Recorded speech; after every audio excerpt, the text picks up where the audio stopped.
Magandang hapon po sa bawat isa. Nagagalak po ba kayo na narito ngayon ang bawat isa sa atin para papurihan ang ating Diyos at talakayin yung mga katotohanan patungkol sa kanyang mga salita? Alam niyo po, mga kapatid, we are so much blessed kasi we are existing. Pero actually, may mas malalim pa tayong dapat na ipagpasalamat sa Diyos. Because we are not just existing, but we are living. Amen po ba? Lahat po ba nag-a-agree? Sino po ba dito yung mga nag-e-exist lang?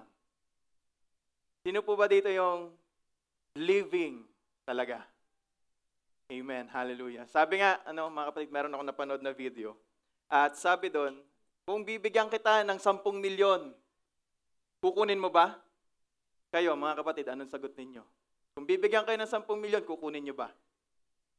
Pero what if yung 10 milyon na yon, ang kapalit nun, ay hindi ka na magigising kinabukasan? Kukunin mo pa rin ba yung 10 milyon? Parang nakakapagpaisip kasi malaking pera yung 10 milyon, pero kung isipin mong mabuti, tangible siya, mahahawakan siya, pero mas mahalaga pa rin pala para sa bawat isa sa atin, yung magising tayo kinabukasan. Kaya palakpakan natin ang ating Diyos kasi gising tayo ngayon at meron tayong pagkakataon na purihin siya. No? May mga bagay talaga na hindi kayang tumbasan ng pera. At isa sa mga bagay na to yung tinatawag natin na napakahalagang resources natin bilang mga tao, which is yung tinatawag nating time. Amen po ba? Kung titingnan natin mabuti doon sa parable of talents, talagang mapapaisip tayo, yung talents lang ba talaga yung pinagkatiwala ng Diyos sa kanila? Pero lingid sa ating kaalaman, mga kapatid, or kung hindi nyo napapansin, kung titingnan nyo at babasahin nyo mabuti, hindi lang yung talents yung pinagkatiwala sa kanyang mga slaves, kundi even yung time. Sinabi doon sa verse 14, siya ay aalis, pero sinabi sa verse 19, siya ay babalik. So may beginning and may end. Napakabuting maintindihan natin, mga kapatid, na yung buhay na meron tayo ay alam natin na merong purpose. Pero kalakip sa purpose na binigay ng Diyos para sa buhay na meron ka ngayon, yung tinatawag nating time. At dito na nagiging mas maganda yung usapan kasi alam niyo po, mga kapatid, napakaraming tao, they are willing to trade so much of their resources just for them to have time. Maraming mga tao mas gugustuhin natin na kung papipiliin tayo between material things and time, mas pipiliin natin yung time. Tama ba? Ako mas pipiliin ko yung time Kasi talagang napakahalaga nito para sa atin. Pero again, just like what the Word of God says in Ephesians 5 verses 15 to 16, sabi niyan, look carefully then how you walk, not as unwise, but as wise, making the best use of the time because the days are evil. Sa ibang translation, redeeming the time. Redeeming the opportunity. Parang ganun yung mga sinasabi nila, Pero, isa lang yung ibig sabihin nito, mga kapatid. Na, kapag pala natuto tayo na i-manage yung time natin, kapag naunawaan natin na napakahalaga nitong resources na ito, unti-unti, you will be careful on how you live your life. In other words, mas magiging wise ka daw.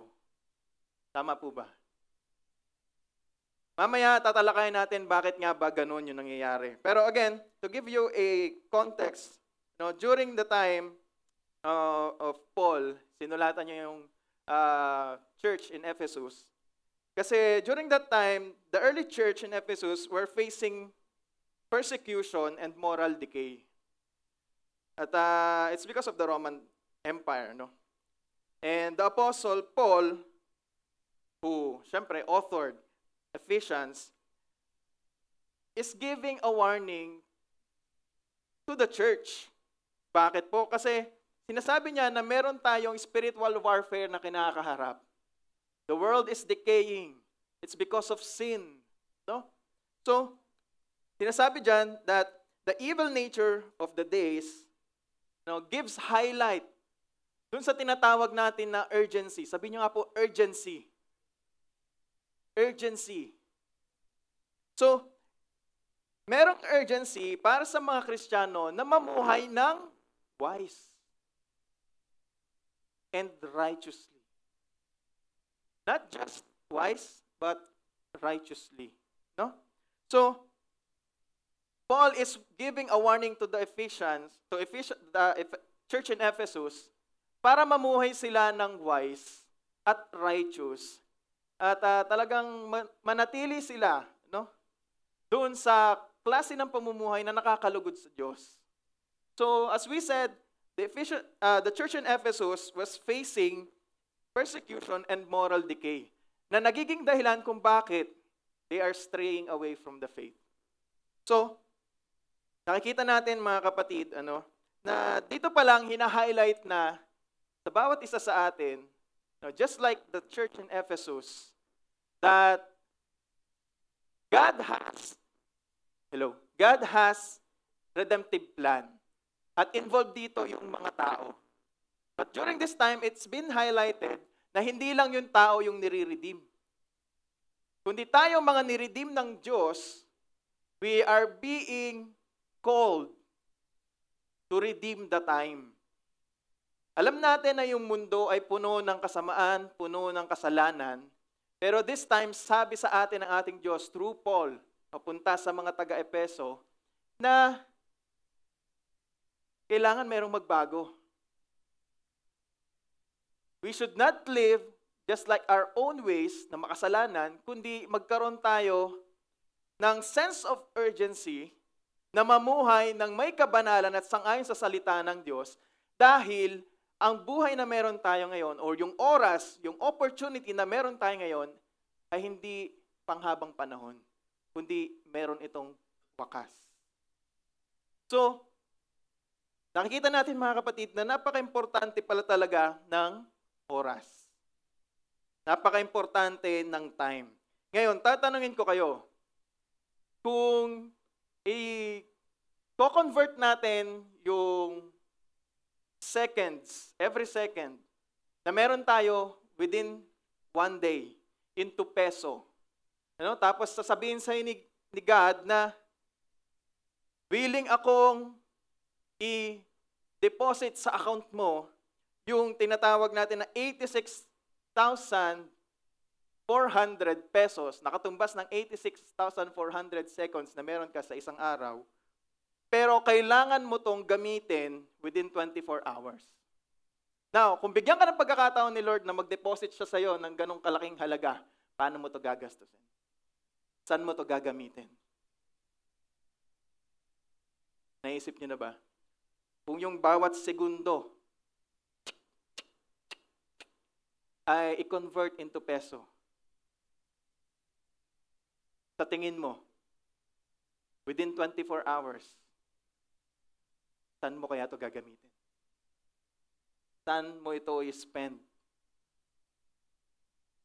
Ito na yung problema sa atin mga kapatid. We understand that time is God's gift to us. Pero nakakalimutan natin na sa oras na binigay sa atin ng Diyos, we are accountable for it. Responsibilidad mo na gamitin yan. At kung ano yung maging epekto niyan sa buhay mo. So, time is God's gift, but God is reminding us to be accountable with it. Pero ito na nga yung mahirap eh. Kasi yung time hindi natin nakikita, madalas ito yung bagay na pinaka-neglect natin. You are so busy handling or managing those physical things na meron ka, and yet this intangible thing that God has given you, that is very important. Minsan, or madalas, ito yung pinaka-neglect natin at nami-mismanage natin. Amen po ba? Sino dito guilty ngayon na talagang yung time nila na mismanage nila ako talaga. Kaya nga sabi ko kay Pastor Zep, parang ito talaga yung bagay sa akin kasi parang dito ako sablay eh. Maraming pagkakataon po sa buhay ko, I am so strict pagdating sa oras, pero even myself, nagkakamali pa rin ako. No? Nami-mismanage ko yung oras ko. So napag-aralan natin itong mga nakaraan that whatever you mismanage, you lose. So kung mami-mismanage mo yung oras na meron ka, mawawala yan sa'yo. And the same is true. This is the only resource that God has given us na kapag ginamit mo na, hindi mo na pwedeng maibalik. Hindi gaya ng material things. Kaya mo siyang i-multiply right here, right now. Pero yung time, once it's gone forever. Pero ito yung masakit kasi marami sa atin, hindi natin naiintindihan the importance of managing time and its effect sa buhay natin bilang mga Kristiyano, bilang mga mananampalataya ng Diyos. Magaling kang mag-manage ng mga resources, physical resources. Pero yung time, sablay. Again, to tell you, hindi lang time yung pinagkatiwala. Hindi lang yung talents yung pinagkatiwala doon sa mga stewards in the parable of talents. Kundi even time. God has given them purpose within a specific time. So, mga kapatid, kung titingnan natin mabuti, sabi dyan sa Psalms 90 verse 12, so teach us to number our days that we may get a heart of wisdom. Kapag naunawaan mo daw na yung oras na meron ka ay limitado lang, mauunawaan mo na kailangan mong gamitin ito ng tama. Sabi dyan, teach us to number our days. Kumbaga parang i-remind mo kami na yung panahon namin dito sa mundo ay may hangganan. Para nang sa gayon, magkaroon kami ng sense of urgency na yung purpose na pinapagawa sa amin ng Diyos, magawa namin ng tama within the time frame na binigay sa amin ng Diyos. So that we may gain wisdom. Ano ba yung gagawin natin ngayong araw? Ano ba yung ipapriority natin ngayong araw? Ano ba yung uunahin natin ngayong araw? Saan ba tayo magfo-focus? Kung walang sense of time, wala tayong ganung pag-iisip. Tama po ba? Kasi mahilig tayo, hindi, may bukas pa naman eh. Bukas na lang natin gawin yan. Hindi, may isang araw pa naman, may next week pa naman, may next month pa naman, may next year pa naman. Next year na lang. Tama po ba? You're so much looking ahead of time na even the present that God has given you, minsan, ito yung nami-mismanage mo. Thinking that you have so much time, so much opportunity to do the things that God is telling you to do, hindi mo na ma-maximize yung meron ka ngayong araw mismo na to. So, sabi dyan ng ating Panginoon, no, matuto tayo na unahin yung mga bagay na importante. Matuto tayo na isipin palagi na yung oras natin dito sa mundo ay maiksi. Na yung oras natin dito sa mundo, hindi natin hawak. Para sa bawat opportunity na ibigay sa iyo ng Diyos, para gumigising ka man ngayong araw na to, no? Kung bigyan ka niya ng time for this day, another 24 hours, dinipositan niya yung account mo, magamit mo ito ng tama. Magamit mo ito ng kalugod-lugod sa Kanya. So, again, mga kapatid, let me tell you the following truths about time. It is God who created time. In Genesis, it's very evident. Isa pa lang, in the beginning. Talagang ang ating Diyos, pinakita niya na sa atin that He created time. At it's been highlighted also, yung pinaka-obvious, na makikita mo na si God talaga yung lumikha ng time. It's Genesis 1:5. God called the light day, and the darkness He called night. And there was evening and there was morning, the first day. So, tingnan natin mabuti, Again, God created time. And the following truth is, God is outside of time, but He works in it. Ibig sabihin, yung ating Diyos, hindi siya bound or limited or nililimitahan ng oras. Kasi sa paningin ng Diyos, yung past, present, and future, nakalatag yan sa harapan niya.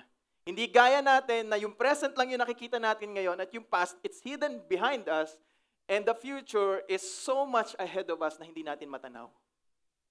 God sees everything. As if parang nakatingin lang siya sa isang... He's outside of it. Otherwise, kung siya ay nakapaloob dito or siya ay limited with time, kagaya din natin siya, tatanda rin siya. Lilipas din. Pero good thing na yung Diyos natin is outside of time, mga kapatid. And we are in it. Mamaya malalaman nyo kung bakit napakabuti ng Diyos dahil binigyan niya tayo ng limitadong oras dito sa mundo. Marahil sasabihin nyo, ano ba sinasabi ni Brother Vince? Gusto ko nga mabuhay na matagal. Sino din gusto mabuhay na matagal? Sino yung gusto mamatay na ngayong araw? Walang tumataas Siyempre gusto humaba yung buhay. Pero never natin naunawaan the reason why God allowed or why God has given us limited time here on earth. Mamaya i-explain ko sa inyo. But again, let's go back that God is outside of time but He works in it. Sabi niya dyan, but do not overlook this one fact, beloved, that with the Lord, one day is 1,000 years, and 1,000 years as one day. May iba, they take this literally, pero ang isa lang naman sinasabi nito, mga kapatid. Na si God, hindi sakop nung oras na meron tayo ngayon. He is outside of it, but He is working in it. Marahil magkaiba yung time na meron tayo bilang tao at yung time na meron yung Diyos natin. Pero again, it's not bound by time. And let's clap our hands to God because of that. At napakabuti ng Diyos, mga kapatid, kasi talagang binigyan niya tayo ng limited time. At isa to sa mga katotohanan na sobrang dapat nating pagpasalamat sa Diyos. Remember when Adam and Eve, nung nagkasala sila, ano yung kinain nila? The fruit of the knowledge of good and evil. And because of that, they began having this sinful nature. Na alam naman natin na kapag tayo mayroong sinful nature, ang pupuntahan natin ay kapahamakan. Sabi nga ng ating Diyos, sabi? When you eat of it, you shall surely die. So dapat pa pala tayong magpasalamat sa Diyos.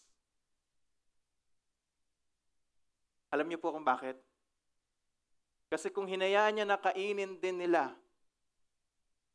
yung fruit ng tree that gives life, eternal life, di mabubuhay tayo ng habang buhay ng puro kasalanan. There's no opportunity for us to be redeemed. Gusto nyo ba na mamuhay kayo sa mundo, puro kasalanan yung ginagawa nyo, tapos alam naman ninyo na yung bunga ng mga kasalanan ginagawa ninyo ay puro pasakit, puro paghihirap, puro pagpaparusa. Gusto niyo bang mabuhay ng matagal na hindi natatapos, tapos puro parusa lang yung gusto niyo yung mararanasan ninyo? Ayoko nun. Bahala kayo sa buhay niyo kung gusto niyo. Pero ayoko nun. Ayokong mabuhay ng matagal, tapos puro paghihirap, puro pasakit lang. Kaya we have to thank God. Alam niyo po kung bakit? Kasi He has given us limited time. At kapag natapos na yung limited time natin dito sa mundo, if we become great or good stewards of the time that He has given us, dito na papasok yung reward na meron siya, na nakahanda para sa iyo. That is the beginning. No? So, pagpasalamat natin sa Diyos na talagang lahat tayo darating sa punto na tayo mamamatay. At mababayaran, no? Because of that, mababayaran lahat ng mga pagkakasala natin bilang tao. Pero isa pang dapat na ipagpasalamat natin, hindi na dapat tayo yung mamatay. Si Jesus na yung namatay for us, to redeem us. Kaya nga this time, let's thank God, let's clap our hands to God, because He has allowed each and every one of you to have limited time, na magkaroon ng limitadong oras dito sa mundo, para hindi nyo nadanasan yung buhay na pang walang hanggan, tapos puro pagpaparusat, puro pangaalipin, puro pasakit, puro problema, puro sakit.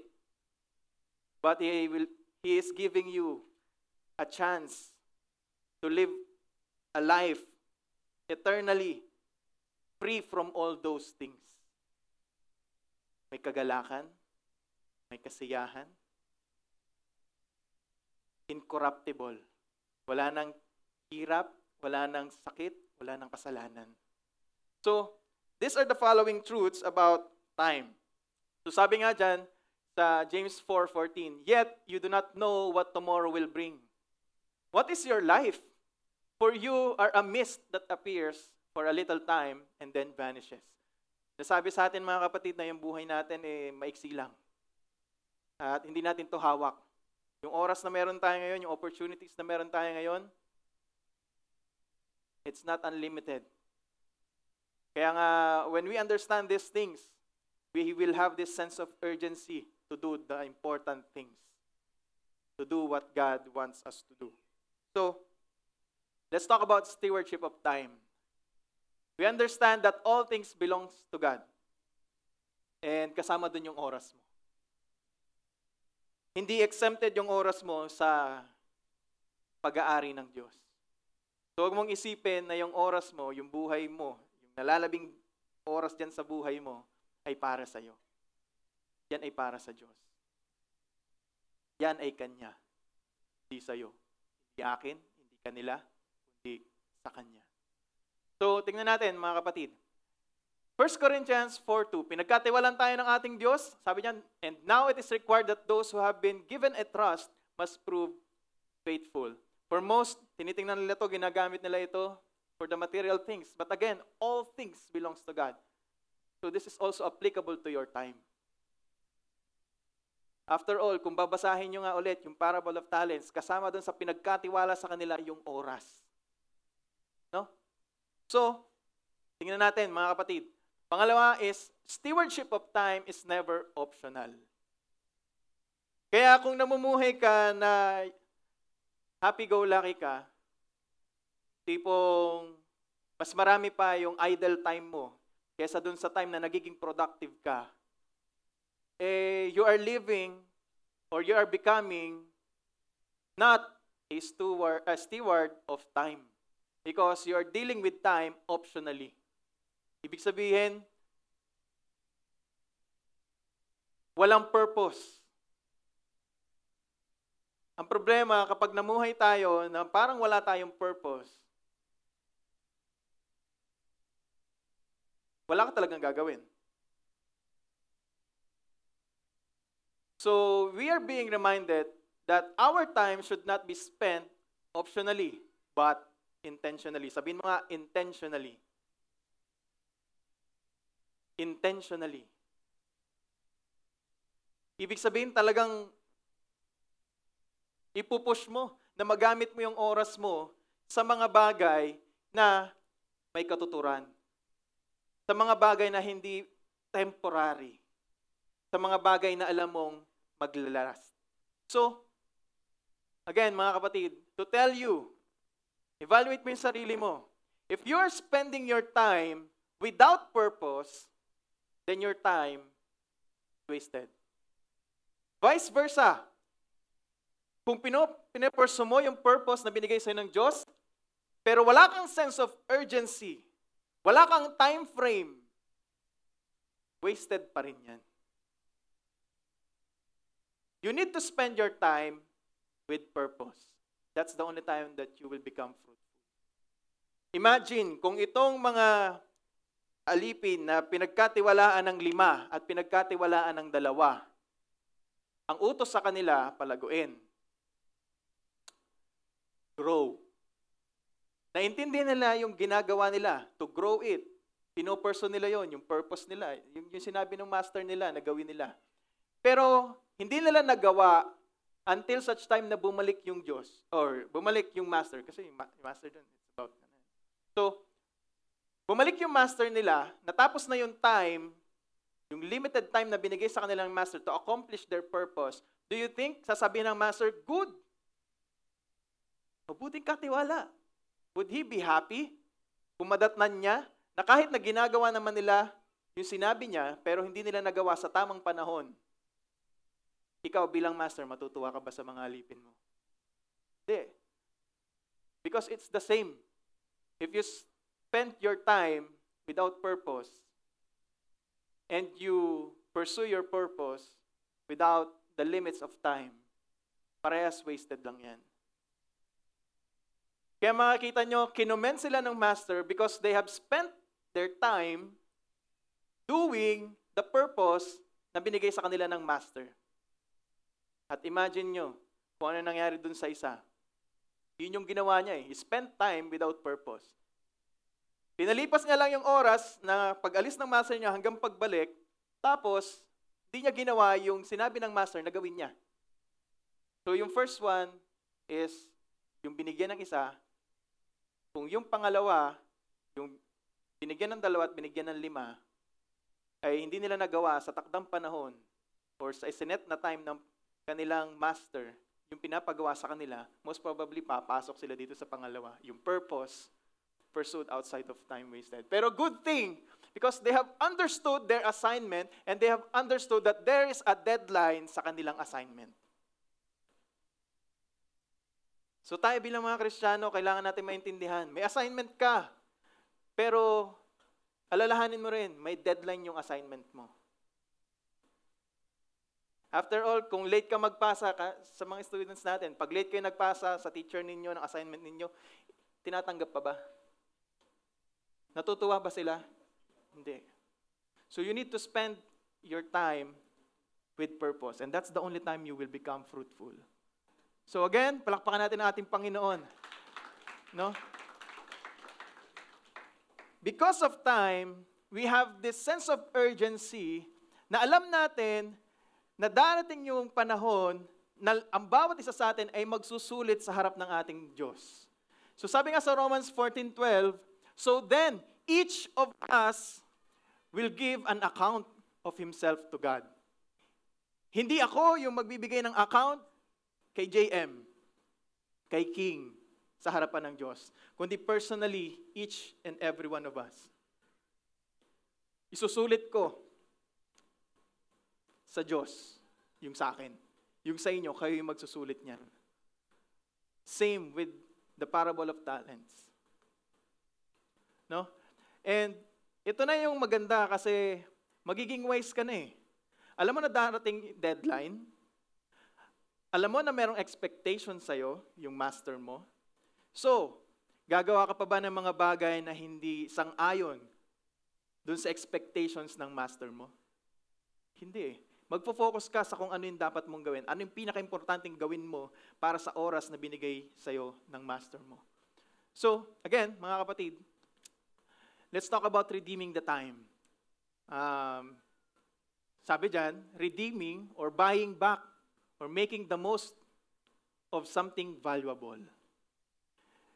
Nung ginamit yan sa redemptive plan ng Diyos, yung una, yung redemption or redeeming, patungkol sa mga tao. Buying back sa mga tao. Pero this time, sa lahat ng niredeem ng Diyos, kailangan nyo maunawaan that you have this responsibility to redeem the time. Ibig sabihin, kung dati you wandered off from God's will, this time, Your sole purpose is to do the things that God is expecting you to do. Now, pagdating naman dun sa time, sa Greek, ang ginamit dyan, time, kairos, sabi dyan, time, season, or opportunity. But most evidently, ang makikita natin talaga na meaning, swak na meaning dun sa context, dun sa Ephesians 5:15 to 16 specifically, ay yung opportunity. So, ang pag-uusapan natin is how to make the most of every opportunity. Because redeeming the time, yung nag-uusapan natin. How can we redeem the time? If we make the most of every opportunity. Now, isipin mo lahat ng opportunity na binigay sa'yo ng Diyos. Hindi ito opportunity na kung ano lang, kundi ito ay opportunity na binigay sa'yo ng Diyos. This is God-given opportunity for you to do God's will.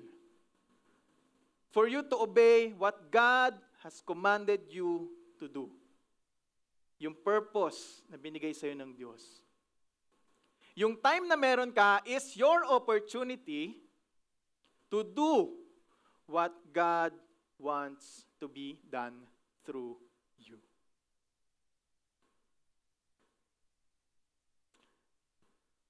Tingnan natin mga kapatid.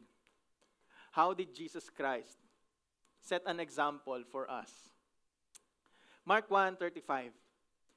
And rising very early in the morning, while it was dark, he departed and went out to a desolate place, and there he prayed. Very early in the morning, ibig sabihin, the very first thing that he did was to what?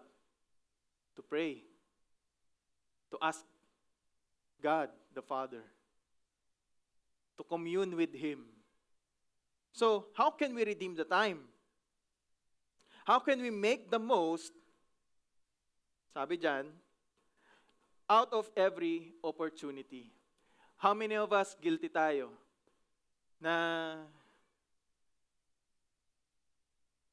we don't prioritize praying? Lalong-lalo na pagising mo, kung umaga ka man nagigising, tanghali ka man nagigising, o gabi ka nagigising, ano ba yung una nating ginagawa? Do we pray? Or do we scroll? Do we browse? Oh, I don't know. Pero Jesus Christ set an example. What we need to do, first thing, commune with God. Thank Him for the opportunity that He has given you to do His will. Meron kang pagkakataon na mapapurihan siya at mapasalamatan siya at madakila siya sa mga gagawin mo all throughout your day.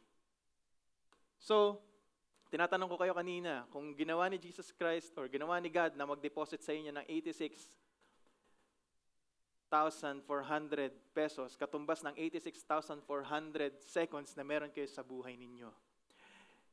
Ako, siguro, I am 90% sure na marami sa inyo, inisip nyo agad, saan ko pwedeng gastusin. Pero none of us, or very seldomly, very few of us nag-isip na bago mo gastusin yung 86,400, magpasalamat ka muna sa nagbigay. Ako, guilty ako kasi talaga nung binasa ko yun, sabi ko, bibigyan ako ni Lord ng 86,400 every day. Dito ko gagastusin, dito ko gagamitin, ito yung gagawin ko, ito yung bibiling ko. Pero nakalimutan ko, the very first thing na dapat pala nating gawin is to thank Him. Hindi ka ba magpapasalamat sa nagbigay sa'yo? Diba? Palakpakan natin ang ating Panginoon. Because He's making us realize these kinds of things na madalas nating nakakalimutan. Alam ko naririnig niyo naman na to before. Put God first. Pero mas maganda pa rin, nare-remind tayo every time. No? We commune with Him. We have a conversation with Him. We spend time with Him. Again, sabi din dyan, As long as it is day, we must do the works of Him who sent me, sabi ng ating Panginoong Jesucristo. Night is coming when no one can work. Ito na. As long as it is day, we must do the works of Him who sent me. He's talking about God the Father. Merong pinapagawa sa kanya yung Diyos. Sabi niya, as long as it is day, hanggat may pagkakataon tayong gawin, hanggat sumisikat yung araw, hanggat meron kang panibagong araw, no? Gawin mo yung mga dapat mong gawin sang-ayon sa pinagagawa sa iyo ng Diyos. Otherwise, daratnan ka ng gabi kung saan hindi mo na kayang gawin yung mga bagay na dapat mong gawin. Wala ka ng pagkakataon, wala ka ng time, wala ka ng opportunity to do God's will. So, mga kapatid, kung naiisip mo na yung oras mo nag-e-expire, ako nga naalala ko, meron kaming pagkain na, pag bumibili tayo ng pagkain, meron tayong nakikitang expiration date. Pag alam mo na may expire na, halimbawa yung binili mo, nakita mo sa ref, matagal mo na stock doon, di mo naman nakain. Pag nakita mo doon na malapit na mag-expire, alin ba yung uunahin mo na iluto or kainin or inumin? Di ba yung malapit na mag-expire? Bakit? Because there's sense of urgency. Yun yung gift sa atin ng time. Na kapag alam natin na yung time ay limited, we are being, kumbaga parang, nagkakaroon tayo ng urgency na gawin yung mga pinaka-importanting bagay. Unahin yung mga dapat unahin. Naiintindihan niyo po ba yung sinasabi ko?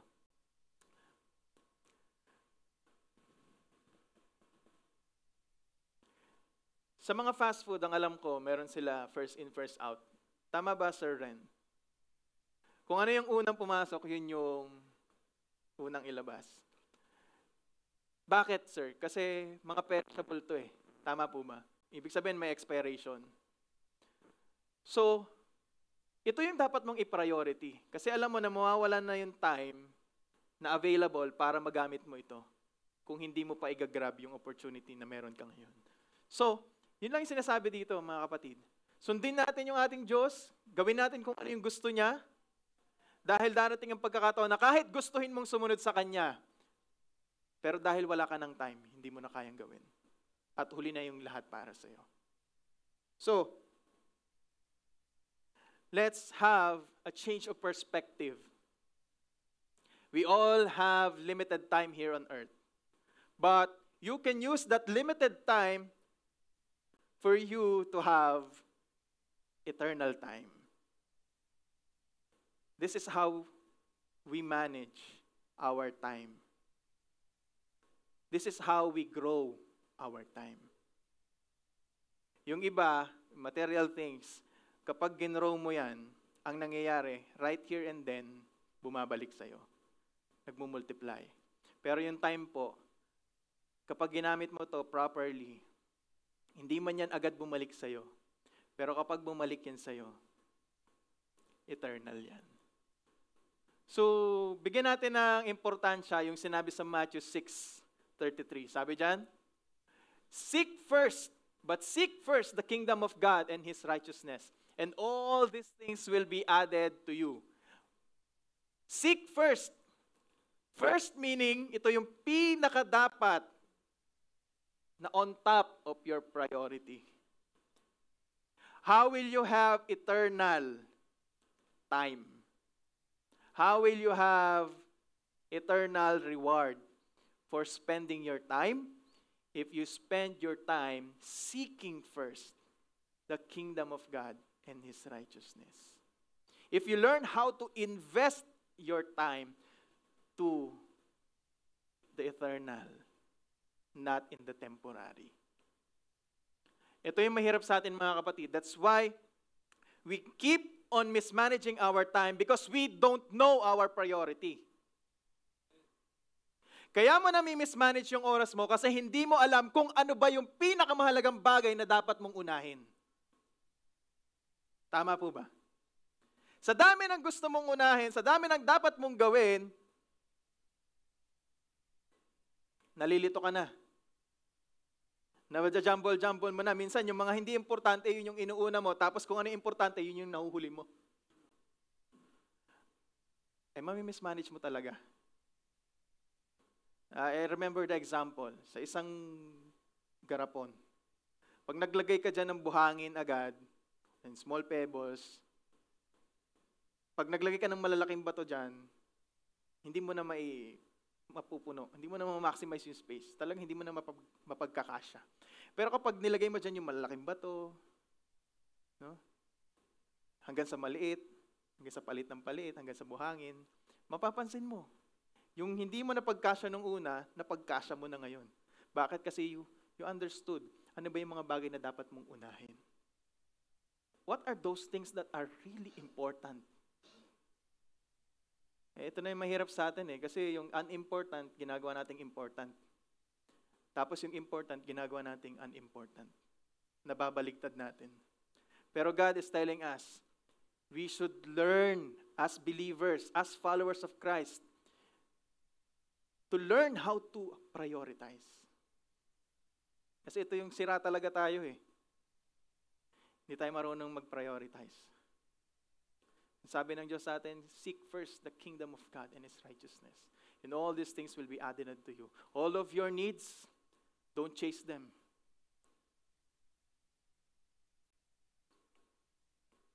Chase the source. Amen po ba? It's all about your needs. If you seek those small things, those unimportant things, compared to the most important thing, you will lose space for the most important. You will find yourself na punong-puno ka na ng unimportant things. Yun yung mga inuuna mo, na wala ka ng time and space para sa pinaka-importanting bagay na dapat nauna mong pag-focusan at gawin. So, we can never really be a great or good steward of time if hindi tayo magkakaroon ng pagbabago sa perspective natin. Kung marahil, or kung ang bawat isa pa rin sa atin ay nakatingin sa mga temporary things, sa mga unimportant things,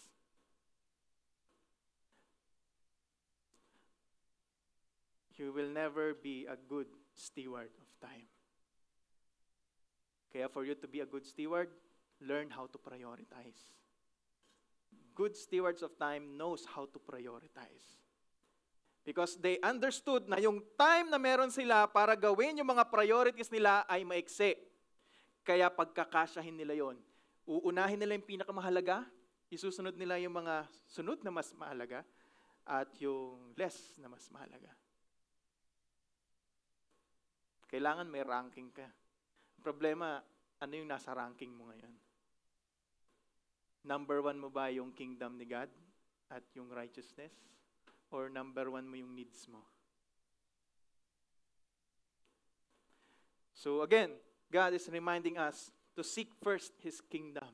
And this way, we will have this eternal reward for managing our time well. Invest your time in things that will last. Huwag kayo mag-invest sa mga alam niyong panandalian lamang. Mag-invest kayo sa mga bagay na alam ninyong magtatagal. Sabi nga dyan, ayan. Now, if anyone builds on the foundation with gold and silver, precious stones, wood, hay, and straw, each one's work will become manifest. For the day will disclose it, because it will be revealed by fire, and the fire will test what sort of work each one has done. And the following verse, sabi dyan, if the work that anyone has built on the foundation survives, if it survives the test, sabi dyan, he will receive a reward. So if anyone's work is burned up, he will suffer loss. Ibig sabihin, wala siyang makukuhang reward. Though he himself will be saved, but only as through fire. So, lahat tayo haharap sa ating Diyos, at there will be a judgment kung ano ba yung reward na nararapat para sa ating mga ginawa. How we spend our time here on earth will have its corresponding reward pagharap natin sa ating Panginoong Jesucristo. So, sabi dyan, kung ikaw,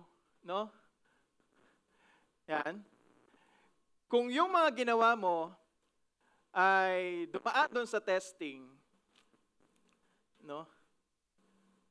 Lalabas doon eh.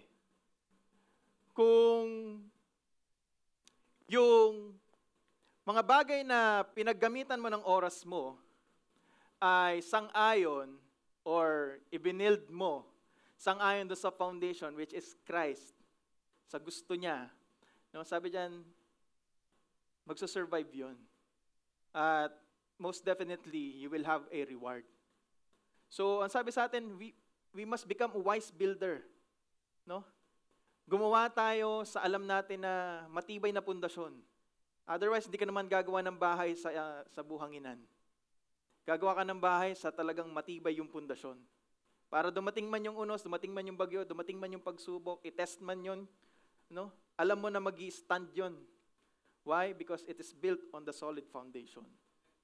So, sinasabi sa atin dito mga kapatid, na lahat tayong mananampalataya, no, ay will face judgment at titingnan kung ang bawat isa ba sa atin ay merong reward na matatanggap because of the things that we did.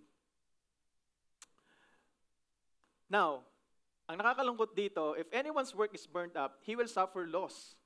Though he himself will be saved, kahit ikaw ay saved ka naman. But only as through fire. Kumbaga parang, para sa mga estudyante, para mas maunawaan ninyo po. Kumbaga parang nag-exam kayo. Or sabihin na natin, pumasok kayo sa school. Nakagraduate kayo. Pero yung grades nyo is, kumbaga parang pasang-awa lang. Sakto lang talagang tumawid lang. Kumbaga, ito na yung paa nyo. Ito yung pagkahulog, ito yung pasado. Mga ganyan lang. Talagang saktong-sakto lang, saktong tawid lang. Para lang makapasa. No? Parang ganito yung sinasabi dito eh. Kung tayo bilang mananampalataya ni Kristo, yes, when we believe in Him, we will be saved. Pero kaiba dun sa mga tao na naligtas sila dahil nanampalataya sila kay Kristo at tumrabaho sila ng tumrabaho para sa kaharian niya, para sa gusto niya. No? Ito yung mga taong one day magkakamit sila ng reward. Kumbaga kung ikaw, nakagraduate ka, pasang-awa ka, nakagraduate ka naman, kaso pasang-awa ka, ito yung mga merong top 1, top 2, ito yung mga may award, parang ganun. Summa cum laude, magna. No? So, kung ikaw, tatanungin kita, kung gusto mong pumasa dun sa test, ano bang gusto mo? Pasang-awa ka lang o meron kang award kagaya nun? Mas gugustuhin natin na merong award. And same with our faith. No? Darating yung panahon, wag naman sana ang bawat isa sa atin, sabi dyan, dun sa verse 15, na though we are saved, pero parang yung tipong nakalusot lang, talagang haging na haging na. Haging ng mapahamak, ganun. Sikapin natin na magkaroon tayo ng award. No? Na gawin natin yung mga bagay na gusto ng Diyos na ipagawa sa atin within the limited time na meron tayo. At again, so, to give you something or to tell you something, stewardship is never optional and accountability is definite. So tayo, mga kapatid, kailangan nating maintindihan na darating yung panahon na tayo magsusulit sa ating Diyos. No?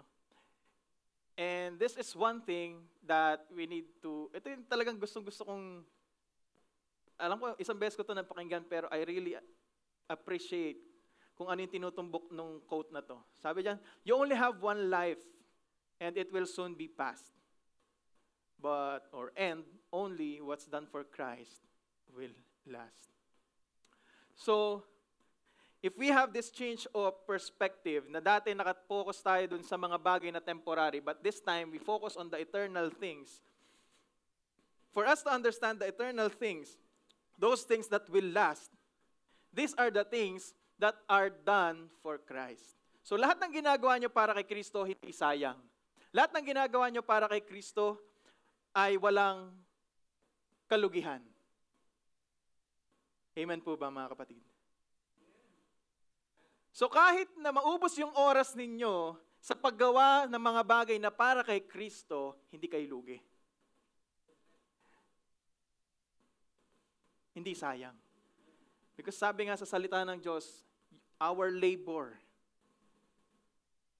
will not be in vain. Lahat ng ginagawa natin para sa ating Diyos will never be put to waste. So that's the only time, no? Na yung mga bagay na ginagawa natin will not be put into waste or will not be classified as waste if we do things for Christ.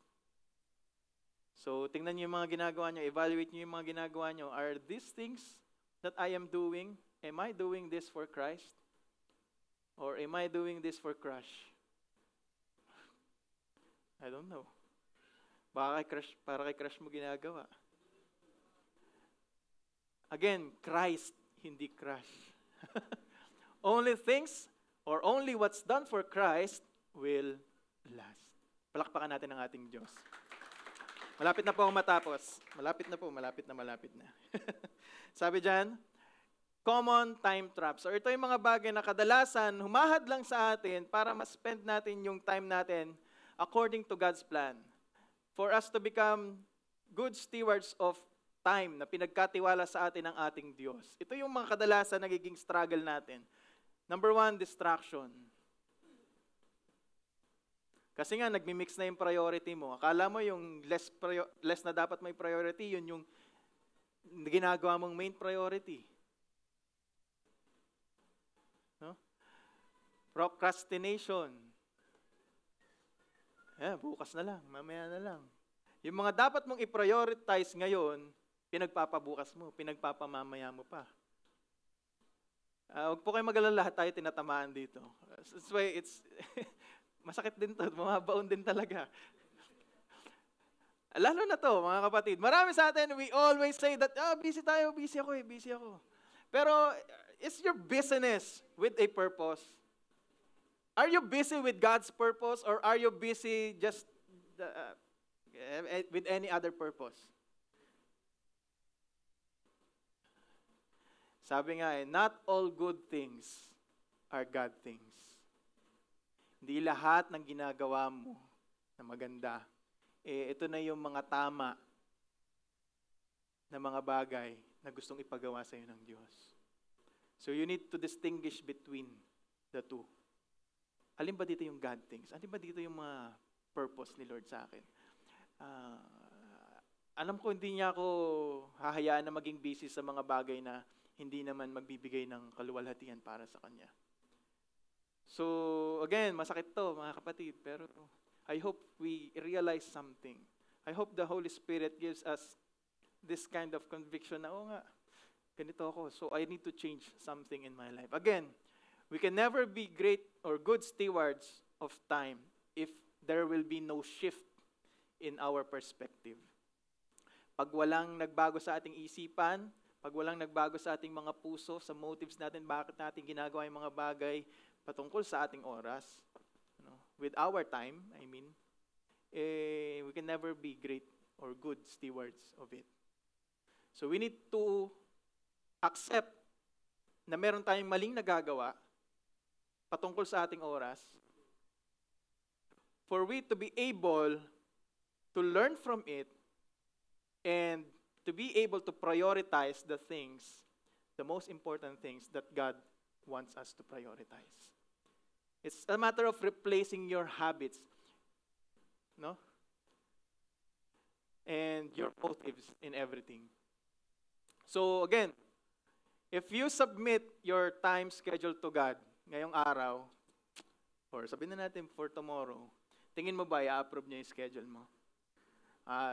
Lord, hanggang 5 a.m., 12 midnight to 5 a.m., sleep ko yun, Lord. Then 5 a.m., magpipray ako, and then afterwards, maliligo ako, and then kung ano man gagawin ko, kung ano man schedule mo for the whole day, pag yan ba ay sinulat mo at ipinasa mo sa ating Diyos, would He approve it? O meron siyang nakikitang bagay dyan na pwede namang i-less prioritize, na pwede man namang alisin at palitan ng mga mas importanteng bagay na patungkol at para sa Kanya. Tingnan natin mabuti. Mas maganda nga kung kaya nating isulat pag-uwi natin sa bahay. Alam nyo, one time, nag-usap-usap kami mga core group. Again, masakit to. Kasi we have encountered this kind of question before. Gaano kahaba yung oras na meron ka sa isang araw?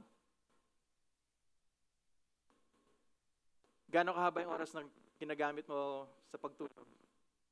Gaano kahabang oras yung ginagamit mo sa pagkain, sa pag-travel, sa kung ano-anong mga bagay? So nung ginawa namin yon, sinulat namin lahat yung schedule namin all throughout the day, the usual activities na ginagawa namin, gaano kahaba. Talaga nakita namin, napakarami pala naming mga oras na nasasayang. At marami kaming mga bagay na pinaprioritize or ginagawa na hindi naman importante at hindi rin dapat i-prioritize. So might as well you try it at home. Tingnan nyo mabuti, ano ba yung ginagawa ko everyday? Ito ba pag pinasa ko, pag pinakita ko sa Diyos, pag sinubmit mo yan sa Kanya, i-approve niya kaya yan? Or sasabihin niya, i-revise mo yan?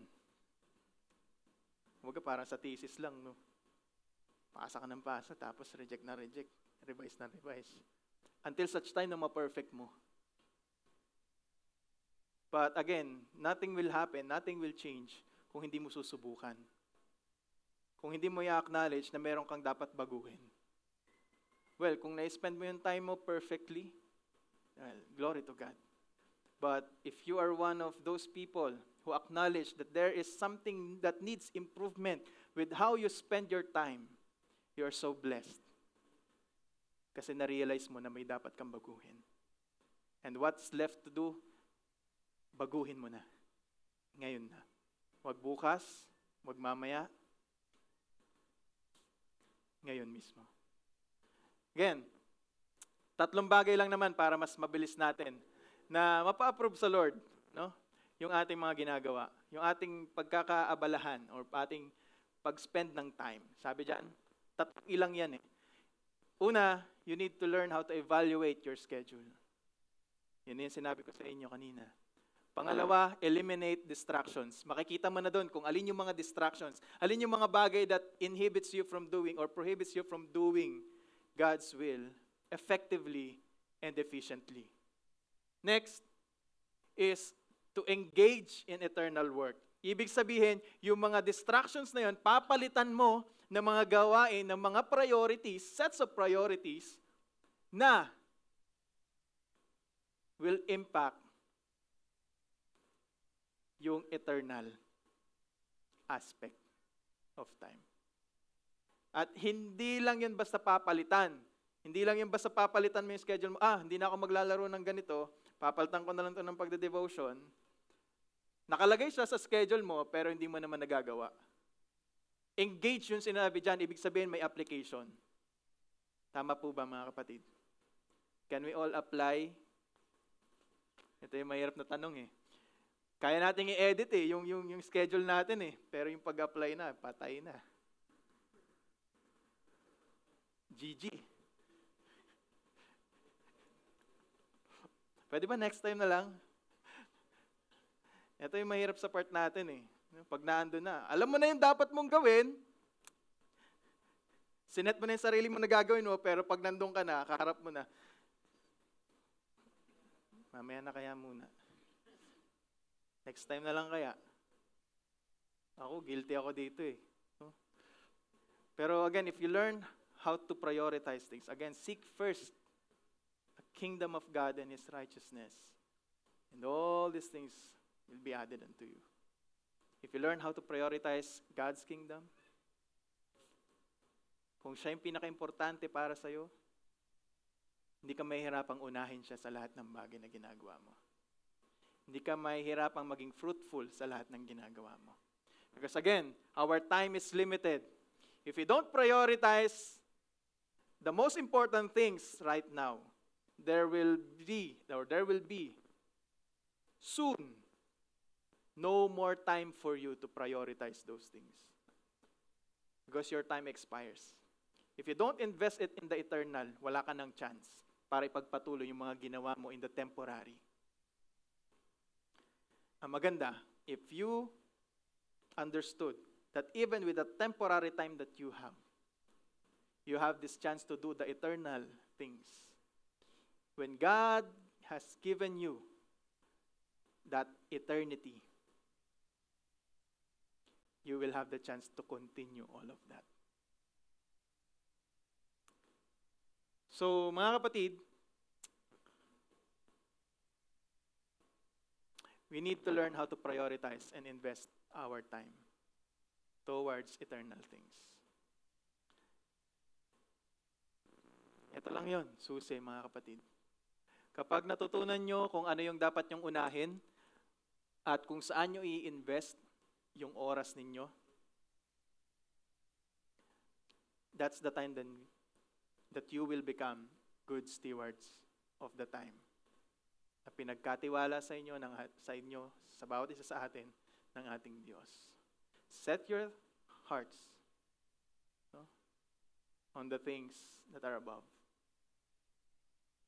Set your priorities on the things that are above, that are eternal.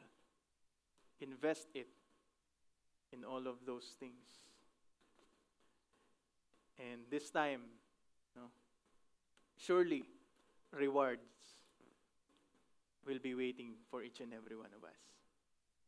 So, are we ready to become good stewards of time? Are we ready to be God's stewards of time? Tayo po'y tumayo. Hallelujah. Palakpakan natin ang ating Diyos, mga kapatid. Alam niyo po, to end this, gusto ko lang idagdag, mga kapatid. Yung master dun sa Parable of the Talents, maaaring iisipin ninyo, he is unfair. Bakit? Kasi he has given 5 to sa isa, 5 yung binigay niya. Dun sa isa, 2. Dun sa isa, 1. Most of us nakafocus tayo dun sa mga binigay ng master sa kanila ng mga talento. Pero nakakalimutan natin that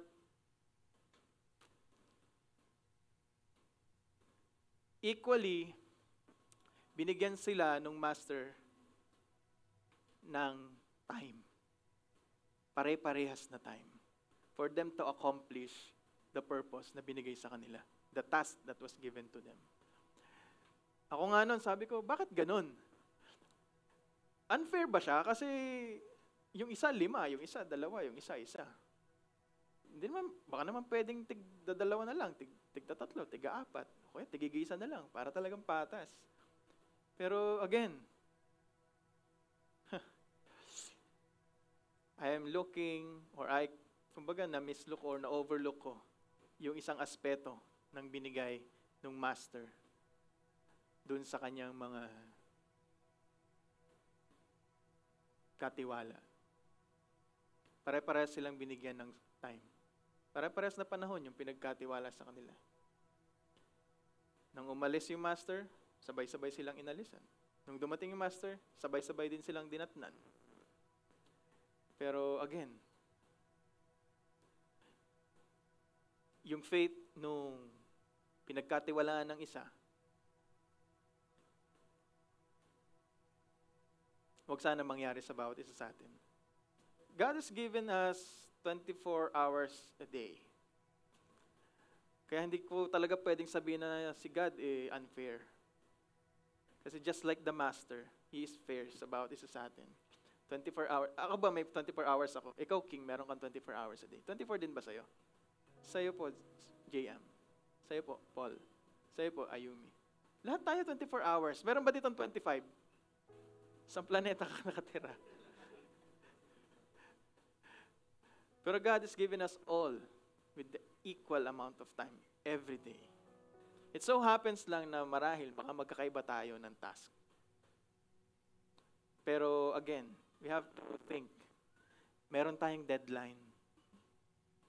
At kailangan nating matapos yung trabaho before the deadline.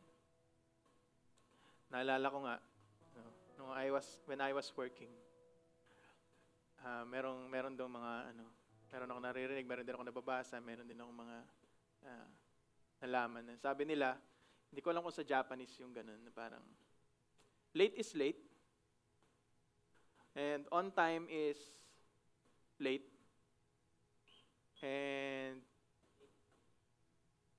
early is early. Early is on time pala. So yung late daw ay late, yung sakto lang, late pa rin. Pero yung maagap, yun yung on time. So sana sa buhay natin mga Kristiyano, ito yung i-apply natin. Na yes, God has given us certain amount of time to accomplish what He has done. Pero hindi ibig sabihin na isasakto natin. Kundi we become eager, no? Na ma-accomplish yung mga dapat ma-accomplish for Christ. Yung mga dapat na gawin natin for the Lord sa mas maaga at sa mas mabilis na paraan. And again, if you do that, great reward awaits you. You will be able to be or to share with the Master's joy. One day, ang sarap talagang mapakinggan siguro, coming from our Lord Jesus Christ, na ang bawat isa sa atin, sabihin niya sa atin, pagkaharap na natin siya, well done, my good and faithful servant. Share now with your Master's joy. Do you imagine? Gaano kasarap sa pakiramdam that one day we meet our Master, na yung expectation niya from out of us, ma-accomplish natin. At i-recognize niya lahat ng efforts natin. To reward our efforts. And ultimately, to be with Him forever.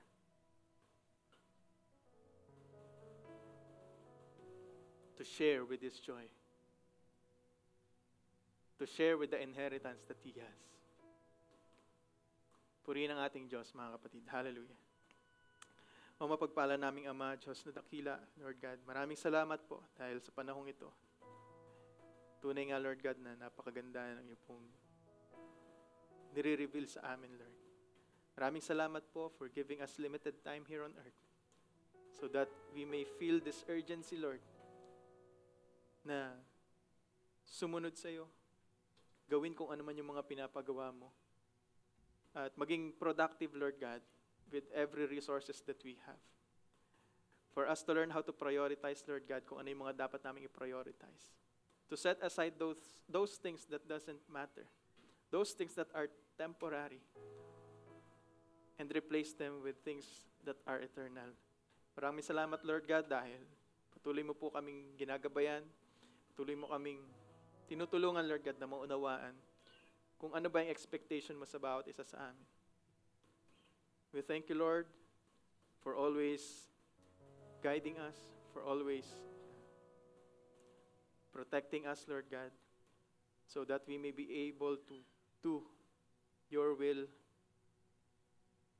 within the time frame, Lord God, na binigay mo po para sa amin. Maraming salamat po, our Lord Jesus. Maraming salamat, our God, the Holy Spirit, for empowering us to do all these things. Kung sagan ang amin po, Lord God, ay hindi po namin to kaya. Pero because of you, because of your help, natutunan namin, Lord God, ang mga bagay na dapat namin gawin at paano ito gawin ng tama. Can, Lord, set our hearts to prioritize, Lord, your kingdom, your righteousness. And please do not let us worry about the small things, even the distractions. Lord God, hallelujah. Maraming salamat po that we are not just existing in this world, but as we continue our walk with Christ, we learn how to live our life, Lord God. We thank you for giving us purpose. We thank you for giving us time to fulfill that purpose. And we thank you, Lord, for the rewards that await us if we do spend our time pursuing the purpose, Lord, that you have set for us. Tunay nga aming Diyos na ikaw ay dakila, nararapat kang purihin sa buhay ng bawat isa. Tinataas ka namin, Lord, sa hapong ito. In Jesus' name, amen.